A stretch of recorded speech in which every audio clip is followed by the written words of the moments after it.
बहुत समय पहले, जब न आकाश था, न धरती, न समय, केवल असीम अंधकार और शांति थी।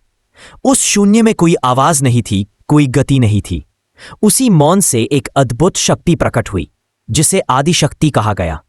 वही शक्ति संपूर्ण सृष्टि की जननी थी।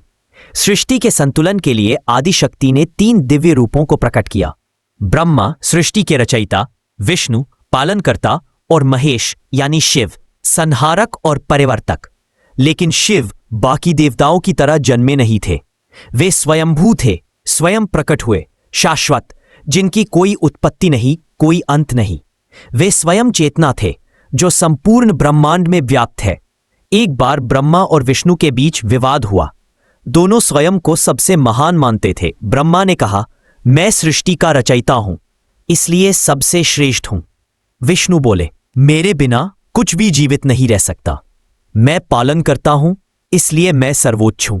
तभी अचानक उनके बीच एक तेज प्रकाश प्रकट हुआ, एक अग्नि का अनंत स्तंभ, जो ऊपर आकाश से भी आगे और नीचे पाताल से भी गहरा था। उसकी ज्योति असहनीय थी, उसकी तपन 1000 सूर्यों से भी अधिक थी। ब्रह्मा उस अग्नि स्तंभ का सिरा खोजने ऊपर उड़ चले। विष्णु वराह का रूप लेकर नीचे की ओर चले गए। सहस्रों वर्षों तक खोजते रहे, परंतु किसी को भी उसका आरंभ या अंत नहीं मिला। थककर वे लौट आए और स्वीकार किया, यह अग्नि अनंत है, हम दोनों से महान है। तभी उस अग्नि स्तंभ के मध्य से एक दिव्य पुरुष प्रकट हुए। उनका तेज संपूर्ण ब्रह्मांड को आलोकित कर रहा था। उनके गले में सर्प वासुकी लिपटा था, जटाओं से पवित्र गंगा प्रवाहित हो रही थी और उनके मस्तक पर तीसरा नेत्र चमक रहा था।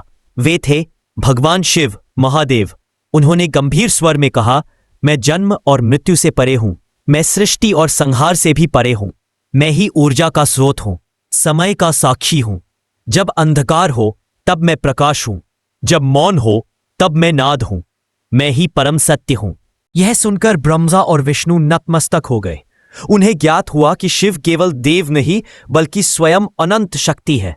तभी से भगवान शिव को संहारक और परिवर्तनकर्ता माना जाने लगा।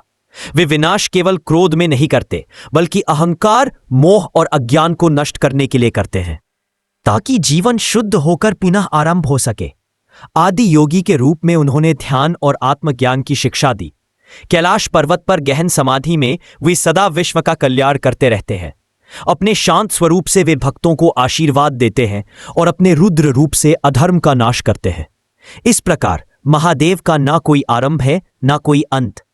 वे शाश्वत है, अनंत है और हर कण में विद्यमान है।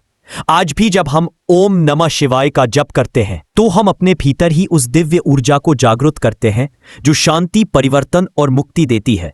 भगवान शिव केवल देवता नहीं, बल्कि संपूर्ण ब्रह्मांड का शाश्वत सत्य है।